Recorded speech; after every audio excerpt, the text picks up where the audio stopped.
धनबाद में चोरी की गई नवजात बच्ची का अब तक कोई सुराग नहीं मिल पाया है। दरअसल जोड़ा फाटक कब्रिस्तान रोड में दिहाड़ी मजदूर की सो रही नवजात बच्ची को बाइक सवार चोर उठाकर फरार हो गए थे। चोरों का जो पूरा सीसीटीवी फुटेज है वो सामने आ चुका था। घटना के कई घंटे बीत जाने के बाद भी पुलिस के हाथ अब तक खाली हैं। इतना ही नहीं, पीड़ित दंपति ने यह भी आरोप लगाया है कि जब वो थाने में इसकी शिकायत लेकर पहुंचे तो उन्हें डांट कर वहां से भगा दिया गया, जबकि थाना प्रभारी ने इससे साफ तौर पर इनकार किया है। दो तस्वीरें आपको दिखा रहे हैं जहां पर देखिए धनबाद में नवजात बच्ची की चोरी हो जाती है और जो माता पिता हैं वो थाने पहुंचते हैं शिकायत दर्ज कराने के लिए, लेकिन पुलिस की ओर से उन्हें डांट कर वहां से भगा दिया जाता है। और ये दूसरी तस्वीर जो फुटेज है, जो सीसीटीवी फुटेज वहां पर सामने आया कि रात के अंधेरे में किस तरीके से कुछ लोग आते हैं और बच्ची को वहां से उठाकर ले जाते हैं। अब इसी फुटेज के आधार पर पुलिस इस पूरे मामले की छानबीन में जुटी हुई है, लेकिन अभी तक बच्ची का सुराग नहीं लग पाया है। बालू फेंकते हैं और फेंक के सुत गया थकल मगर और छठ दवा बिरो फेंक के जब बचवा हम ले चल गया 10 बजे रात में। कितना महीना का बच्चा था? 1 महीना से सर रात हो गया था। तो हम सोचे कि अब होने जाएंगे तो उन्हें चोर चुहाड़ ढेर है, इसलिए हम उधर नहीं गए, सो गए वहीं पे कब्रिस्तान रोड में जगह है सोने की। हाँ, उससे बोले कि सो जाते, तो बोला ठीक है सो जाओ। तो सो गए वहाँ पे, सो गए वहाँ पे।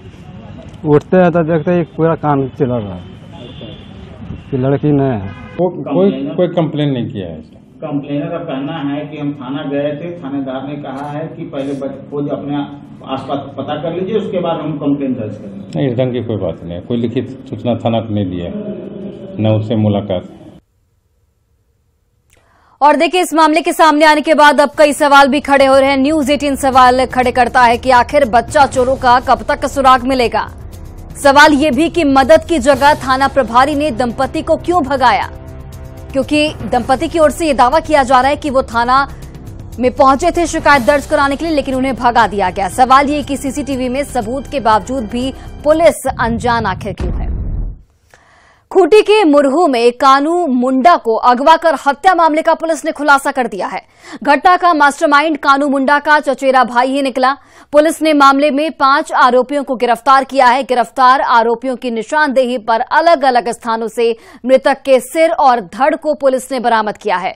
मृतक का धड़ तपकरा थाना क्षेत्र के गोपला और कमड़ा के पास स्थित जंगल से बरामद किया गया है।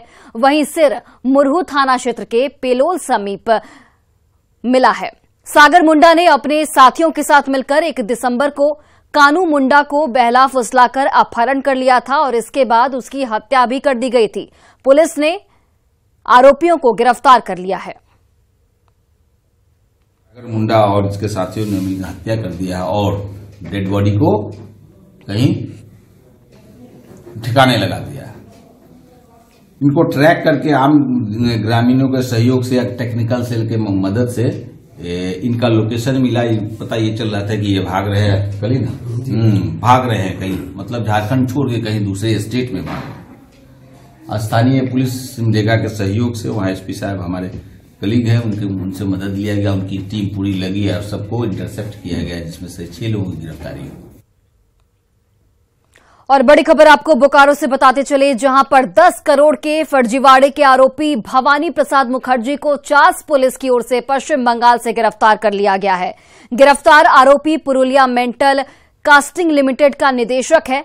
गिरफ्तारी के बाद उसे न्यायिक हिरासत में चास के जेल भेज दिया गया है। चास एसआई उसे गिरफ्तार करने पुरुलिया पहुंचे थे, लेकिन वहां से ठिकाना बदलते हुए वो फरार हो गया था, जिसके बाद उसे बांकुड़ा के इलाके से गिरफ्तार किया गया। फिलहाल पुलिस इस पूरे मामले में कुछ भी बोलने से बचती हुई नजर आ रही है। पुलिस के मुताबिक आरोपी पर चास थाने में 13 सितंबर को देव ट्रेडर्स के मालिक ने शिकायत दर्ज कराई थी, जिसमें किस्तों में करोड़ों रुपए लेने का आरोप लगाया गया था। इसी शिकायत के बाद पुलिस आरोपियों की गिरफ्तारी में जुटी थी। लिया था कोविड लोन 1 करोड़ 20 लाख और वो 1 करोड़ 27 लाख एक साथ इनको पेमेंट किया। वो मेरे को 2.80 180 करोड़ का वैल्यू लगा के और 8.80 का हमको पार्टनरी बनाए थे। उसके बाद बोले उनके स्टाफ लोग हैं सारे उधर, वो लोग बोले कि नहीं हम लोग नहीं जानते हैं, वो सभी इनकी बेईमानी की नीयत सबके साथ उसी तरह की। मेरा मामला ये है कि भाई फर्म का नाम नीलकंठ और प्राइवेट लिमिटेड है। हमने इनकी फर्म को हार्डकॉक दिया, जो हमारा 2 करोड़ 15 लाख आज इनके ड्यूज, और इन्होंने हमारे ऊपर हाई कोर्ट में उल्टे केस किया है कि हमने जो माल दिया इससे इनके प्लांट को क्षति हुई और 16 करोड़ का इन्होंने हमारे ऊपर डैमेज फाइल किया है। हमने बैंक से लोन लेके इनको माल दिया का भी नोटिस लिया, 2 करोड़ 15 लाख रुपया मेरा इन पे बाकी है।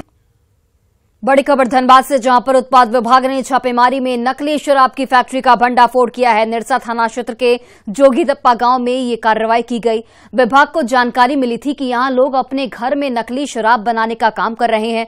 विभाग की टीम की छापेमारी के दौरान 150 लीटर स्पिरिट के साथ 54 लीटर नकली अंग्रेजी शराब और बोतल की पैकेजिंग से जुड़े सामान भारी मात्रा में बरामद किए गए। यहां घर के अंदर तहखाना बनाकर वहां नकली शराब जमा किया गया था। वहीं छापेमारी की खबर मिलते ही तीनों नकली शराब कारोबारी मौके से फरार हो गए। फैक्ट्री संचालक के खिलाफ मामला दर्ज कर आगे की कार्रवाई की जा रही है। अंतर्गत जोगीतोप्पा में विकास सहनी और 2-3 आदमी के यहाँ छापामारी की गई थी। सूचना मिली थी कि वहां पे अवैध रूप से देसी शराब का फॉरेन लिकर का पुनर्निर्माण किया जा रहा है। तो विकास सहनी के घर से लगभग 100 लीटर स्पिरिट मिला है, 150 लीटर स्पिरिट है टोटल, और 54 लीटर फॉरेन लिकर डुप्लीकेट। नई गिरफ्तारी उसमें नहीं हुई है, अभियोग उस पर दर्ज किया गया है विकास सहनी के यहाँ। हजारीबाग में पहुंची भारतीय वन्यजीव संस्थान देहरादून की सर्वे टीम ने हाथियों पर हमला बोला है। दरअसल जगदीशपुर के गंगाहार जंगल में जंगली हाथी मौजूद थे और इस दौरान बिना रेंजर को सूचना दिए सर्वे टीम के सदस्य हाथियों के पास तस्वीर खींचने पहुंच गए। इस दौरान एक हाथी जब कैमरे की ओर घूमा तो 3 सदस्यीय टीम जो थे वो भाग निकले, जबकि एक सदस्य झाड़ियों में फंस गया। उसे हाथी ने सूंड से उठाकर फेंक दिया, जिसकी जानकारी जब वन कर्मियों को लगी तब गंगाहार जंगल से उसका रेस्क्यू किया गया। हाथियों के झुंड ने गांव में किसानों की फसल को भी नष्ट कर दिया है, जिसे लेकर ग्रामीणों ने सुरक्षा और मुआवजा की गुहार लगाई है।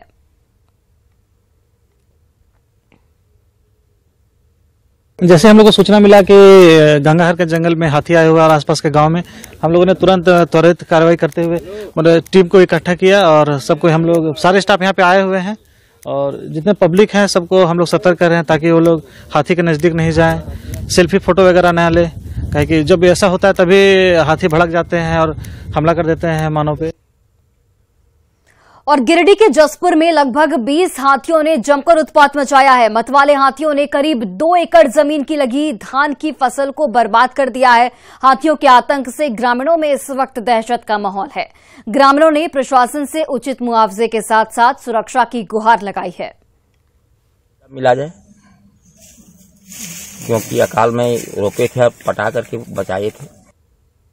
बोकारो में बढ़ रही ठंड के बीच भी धनवरी गांव के लोग खुले आसमान के नीचे रात गुजारने को मजबूर हैं। दरअसल 26 सितंबर को तलगड़िया तुपकाडीह रेलवे लाइन दोहरीकरण के लिए रेलवे ने गांव में 16 घरों को तोड़ दिया था। टूटे घरों के मलबे के पास बैठकर लोग पिछले 71 दिनों से अनिश्चितकालीन धरना दे रहे हैं। इनके पास न तो रहने का घर है, न ही खाने के लिए सामान। बरसात को मात देने के बाद अब विस्थापित जो हैं वो ठंड से 2-2 हाथ करने को तैयार दिख रहे हैं। साथ ही जनप्रतिनिधियों से उनकी नाराजगी भी बढ़ती जा रही है। विस्थापितों से निरसा के पूर्व विधायक अरूप चटर्जी ने मुलाकात की। साथ ही रेलवे से मुआवजे के साथ ही सरकार से भी सरप्लस जमीन वापस करने की मांग की है। जखुन 2013 के हमनी के इंसाफ दिला दे और जखुन हमनी यहाँ देख ठंडा में हवो होत ओढ़े बिछवे गहना गुड़िया सामान पाती सब जमीन के अंदर चल गलो। 19 गांव से मांगी के आनी के लक ओढ़ो है बिछो है के काम करे ले न जा है तो ओढ़ना बिछना कहाँ से लेते। तो ये बस्ती लीगली तो इन लोगों को ही रैयत की ही बनती है और लेकिन चूंकि कागजी प्रक्रिया कंप्लीट नहीं हुई जिसके कारण ये लोग बेच नहीं सकते अपनी जमीन को, कोई भी काम में नहीं लगा सकते। तो हम लोग इसकी भी कोशिश करेंगे जो राज्य सरकार जो प्रोसेस यहाँ से स्टार्ट हुई थी जो जमीन वापसी का वो पूरी करे और रैयत को अपनी जमीन वापस करे।